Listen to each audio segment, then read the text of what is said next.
Hello and welcome to the Drexel Interview.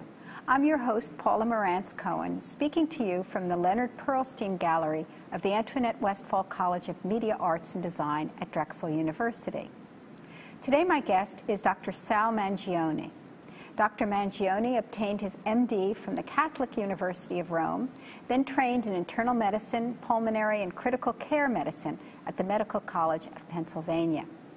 He's currently Associate Program Director for the Internal Medicine Residency and Coordinator for the History of Medicine Lecture Series at Thomas Jefferson University in Philadelphia. Dr. Mangione's innovative programs and teaching style have been recognized by multiple awards. His work has also been featured in the New York Times, the Los Angeles Times, the BBC, and NPR. He has a passion for art and a particular interest in the work of Leonardo da Vinci as it informs medical knowledge, the subject about which he will be talking with us today. Dr. Mangione, welcome to the Drexel Interview. Thank you for having me. You're a physician with a clinical practice and extensive teaching responsibilities, but you have a passion for Leonardo da Vinci. Right. Where did this come from? When did it originate? It came actually when I was still a medical student. There was an exhibit in Florence of Leonardo's anatomical drawings. And I remember going there and just being amazed. I'm not the only one that shares this interest, actually, in the sense that many people, especially physicians, have been fascinated by how he was able to put together the artistic part and the scientific part so smoothly that there was really no difference. So I think what fascinates us is that he was the ultimate polymath, that for him there was no separation between science and art. For him, they were expression of the same thing, and he actually wrote about it. Well, you're going to take us through a kind of progression, or at least various facets of Leonardo's sketches of the body. Starting with perhaps the most famous of all sketches, and it's the first, in a way, of the beginning of Leonardo's interest in anatomy. Could you explain some of that to us? Right. Leonardo, like most artists, got to anatomy because of the art. They had to know how the body was shaped, how it worked, because that was the best way for them to produce good artwork. Vitruvian Man is Leonardo at its peak. He's about to turn 40, and he's actually giving us an idea of what the human proportion should be. That's basically the pinnacle of the first part of his anatomic studies, which were artistic. It's also a beautiful artwork, so it's one of those situations where it's art and science at its best. And for us as physicians, it's very helpful because there are several conditions that actually are diagnosed because the body is disproportionate. It has parts that really don't fit. Interestingly enough, as I was commenting before, there is a particular condition called Marfan syndrome, where the lower part of the body is much longer than the torso. And of course, it is very clear if you know the proportions. And yet it took 1896 years after Jesus Christ for somebody to recognize it. And interestingly enough, Dr. Marfan often went to Venice on trips where he visited museums, and the Vitruvian Man is at the Academy of Venice. He might have seen it. He might have influenced.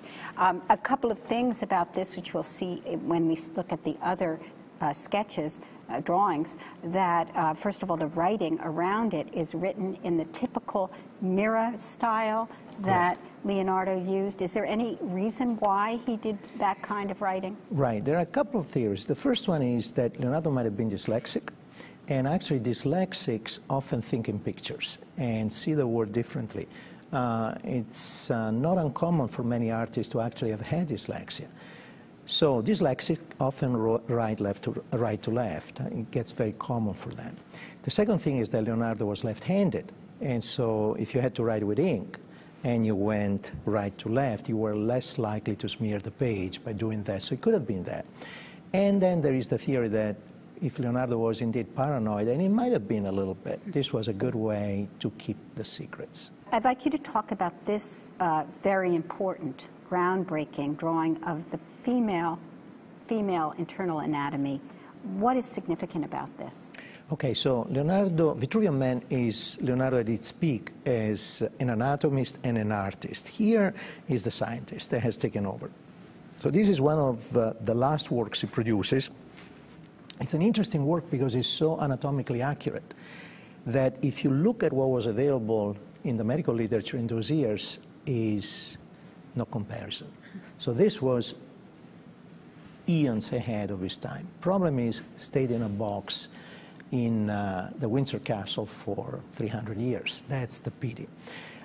This is accurate, it's detailed, and it's also amazingly beautiful. Represents many of the techniques of Leonardo, the cross sections that he pioneered, the different aspects of multiple layers that are so clear. And of interest, this, if you look at it at close view, has teeny tiny little holes that follow the outline. Why is that? And you can actually see them there. Because Leonardo was using this probably for a book printing, and by using the technique of pouncing, which consisted of having some charcoal in a pouch and applying over the holes, he might have actually made copies. So it tells us that Leonardo wanted to produce an anatomy textbook. It's the perfection of the anatomy and also this idea that he wanted to write a book. At this point, I think it's important to talk a little bit about how he was able to get this sort of information, and that was because he was doing dissections. Correct. Can you explain to us how groundbreaking, excuse the pun, that was, that he was able to dissect human bodies at this period? Okay, so things were starting to change. The church was not too keen on dissections for the simple reason you needed your body at the time of resurrection. But then during the 1400s, a couple of things happened. Artists really needed access to bodies so they could do better artwork. And physicians needed access to bodies. And the church started to give away mostly folks that got executed for capital punishment and gave them to the artist and gave them to the scientists. So it was not necessarily illegal, but was limited. Leonardo probably got to it because he apprenticed with Verrocchio in Florence, and Verrocchio took his students to dissection. As Sigmund Freud said, the artist was the one who led the way, and then the scientists took over. And so what eventually happened is that Leonardo really wanted to understand how the body worked, the meravigliosa macchina umana, the wonderful human machine. And so it was this curiosity that led him to do more and more dissections. That's something that definitely got him into trouble with the church. And 500 years ago, more or less at this time, he was told to stop. Well, we'll talk more about that later. Let's move on to another one of his drawings, and this is one of the arteries of the arm.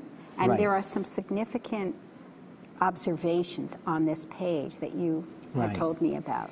So this is the anatomy of the vessels of the arm, its veins and arteries, but what is really interesting is the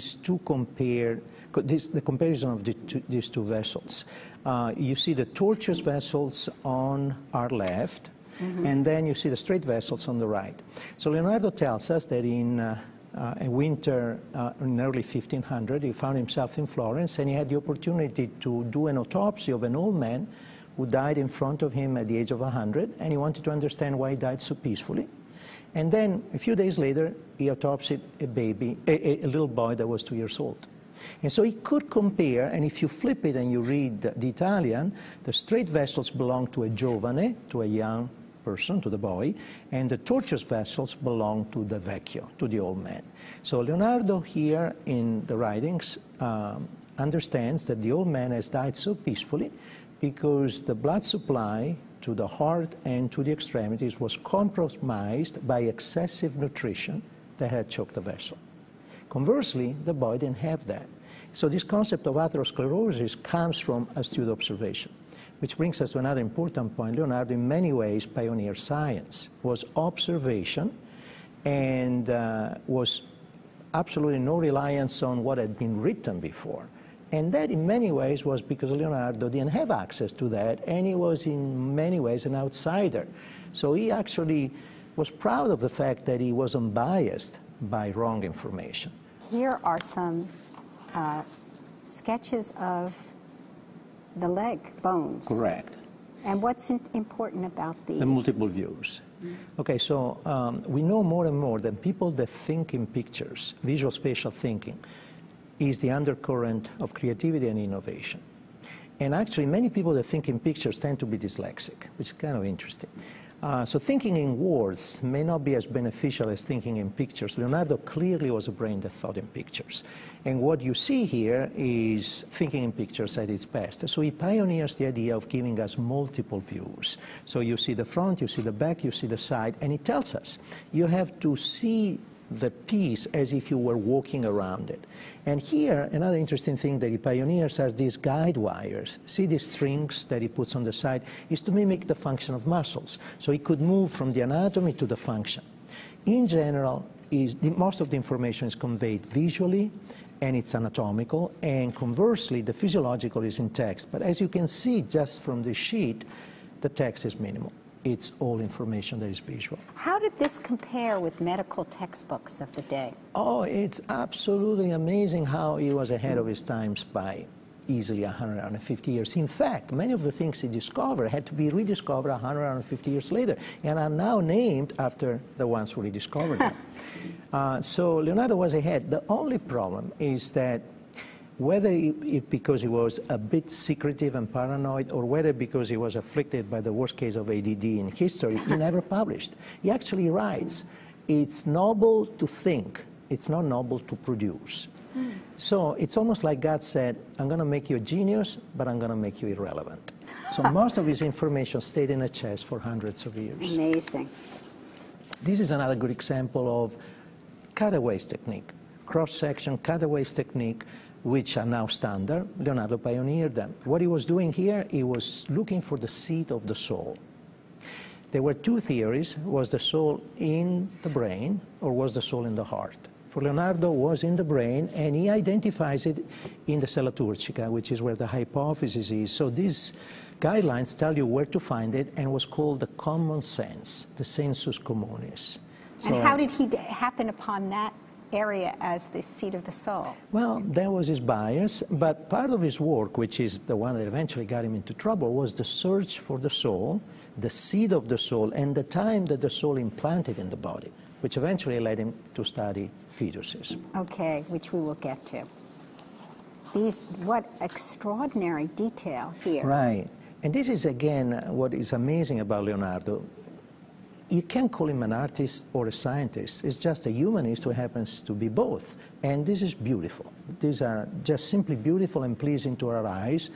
They are breathtakingly beautiful, and yet at the same time, they're chock full of information that is new.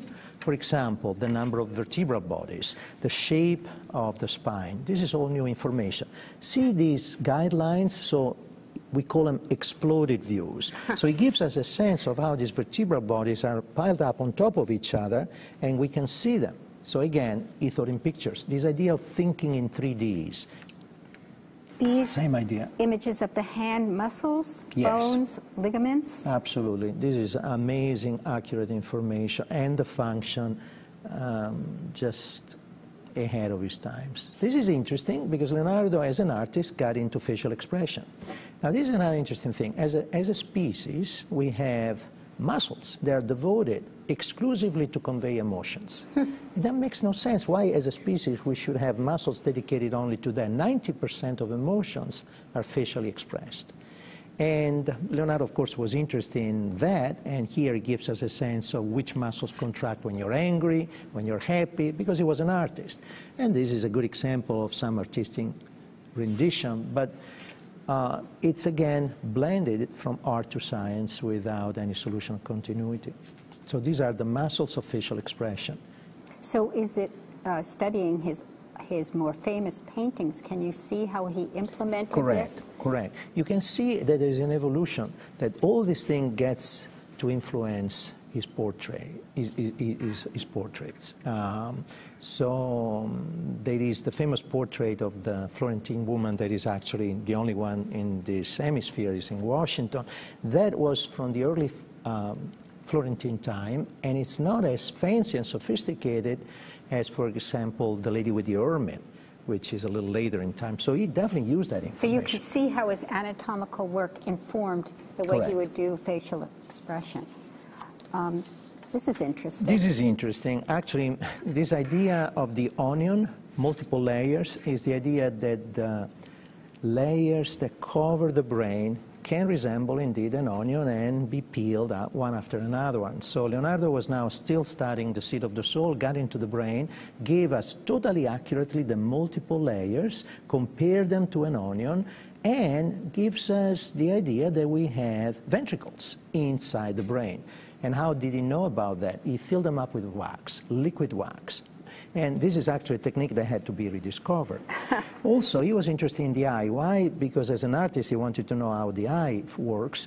And it's very difficult to cut an eye unless you keep it in some sort of substance that allows you to cut it. So Leonardo pioneered the technique of boiling it in egg white and then cutting it. What an extraordinary, I mean, he certainly got his hands dirty, so to speak. Well, that's the other thing. How did he do this thing? Yeah. Now imagine the situation. This place is in the basement, so torches lighting it up. It has to be winter, because dissecting a cadaver in winter, you get more days before it melts. And of course, there's got to be blood all over the place, which is potentially dangerous. And he's cutting and he's catching at the same time. And then he goes back home and he refines them. It's amazing. Amazing. And in the meantime, he had to make a living by doing the rest. And you feel he learned how to cut through trial and error? Yes, and he actually comments, there are instructions in his notes on how to do good anatomy. So he says you always have to get multiple views, you always have to cut more than one body, because first you have to do the vessel. So he clearly knew what he was doing. Now these are beautiful. This is the end of his anatomical career, and it's the heart, and they are beautiful. And Leonardo contributed a lot of new information in the heart. There is actually a ligament that we still refer as the ligamento moderatore of Leonardo that was contributed, but more importantly, Leonardo was trying to understand how the heart works as a pump. He understands the heart is a pump. And so he creates himself a model, an aorta model, that he does in glass, and he has to use a dye, and he used millet seeds. And he understands that actually by doing that, vortices are created, because he's also an expert of hydraulics. He creates canals. So you get the point, and Leonardo talked about it, that knowledge for Leonardo of any kind was helpful, because in the end, he contributed to the understanding, which we know it's very true. Many contributions, many Nobel Prize contributions came from fields, from people that were expert in other fields, but they had that inside them allowed them to create something new. Your earlier point that he was an outsider is fascinating, and that you feel made it possible for him to perhaps bring knowledge from so many different places together to make his discoveries. So Leonardo is the ultimate outsider. He actually boasts about it. He says most human beings are only good for filling toilets. He says if you're alone, you're all yours. If you're with someone, you're only half yours. He's not antisocial. He had good friends that stayed with him till the end, but clearly he picked his friends. Now, we know that if you are an outsider, and why was he an outsider? Well, number one, he was a gay man in a very macho culture. And he was openly gay, in the sense that, you know, he loved to stand out. He wore pink. He loved pink. In fact, Plato in Raphael's School of Athens is Leonardo and has a pink toga. So that already was a strike. Secondly, he was a vegan in a society of gluttons. He was a left-handed man in a society that preached that the left is the hand of the devil. Sinister. He was a bastard in a society where only legitimate sons could make it, and he was not well educated in a society where the intelligentsia shunned the artist. Why was he not well educated? He knew no Latin, tried to teach it to himself, and he knew no Greek. So he was self-educated because now the printing press gave books to people. He's actually, in many ways, a product of the printing press for two reasons. He read books, and he had a library, and we know what he read. And two, he had access to paper, cheap paper. Leonardo without paper would not be possible. There's a wonderful overview of how singular he was, how his outsider status worked. And again, if you're an outsider and you get the press because you're an outsider, it's not going to work for you. But if you think that you're an outsider and you are brighter than the others, then you have one other reason to show them. And that's what we read from his notes. The fools, they think I don't know. I'll prove them. This is an extraordinary drawing. Right. And I know it's also a very pivotal one in terms of his career Right. as an anatomist, doing dissections. Could you talk to us about it? Right. This is the ultimate example of how the boundaries between art and science here completely collapse. Martin Kemp wrote a paper in Nature calling it a miracle of intense presentation. It's just beautiful. So what was going on here? This is towards the end of his life. He's now back to Florence. He's about to go to Rome, and he gets intrigued by when does the soul implant itself? So when is the fetus acquiring a soul of his own? So he starts dissecting fetuses and dead pregnant women. That definitely didn't go down too well with the church. So that's why he was doing this. It's amazingly beautiful. It's one of the few where he touched the fetus with red charcoal. That is red chalk. That is actually not common in Leonardo. Most of these are ink and pen. But this one, he loved it so much that he touched it up. So it's just artistically beautiful. It's also very accurate in terms of the information on the circulation of the placenta. Why is he relevant for us? Because I think that's what got him eventually into trouble. Leonardo had a German assistant that knew about lenses. There is a theory that he was trying to develop a telescope. And he didn't want to give away secrets, so the two were not getting along. And this fellow denounced him for necromancy and mistreatment of cadavers. And basically the church, and at that point the Pope was a Medici, told him to stop. And Leonardo understood that things were getting tough and left and went to France. And he spent the last 3 years there and he died. So this was essentially his last dissection. Is one of the last ones, which is interesting because it's 500 years now, and at the same time Vesalius is born. Could you tell us who Vesalius is? Yeah, we are celebrating this year the 500th anniversary of Vesalius. Vesalius is another outsider. He's a Flemish anatomist who moves to Padua, the Harvard of the time, and goes for the jugulars of the medical establishment. That definitely doesn't win him too many enemies, and eventually he'll self-combust. But Vesalius gives us anatomy because he publishes the book. The Fabrica, which is an amazing mix of scientific information and artistic beauty. How come? Well, he gets an artist to do the drawings, and this artist might even have been Titian, or at least was an assistant of Titian. They are beautiful. Well, the question is, did Vesalius have access to this information? There are some people that think he did. Why? Where were these drawings? They were not too far from Padua in the hands of one of the assistants of Leonardo, a fellow named Francesco Melzi, who was so devoted to the memory of his master that he showed it to anybody who had an interest. So there is a theory that Vesalius actually got the idea. We're close to being out of time, and I want to widen the lens a little bit and have you talk to us about how some of this information has worked for you as a teacher of medical students and residents.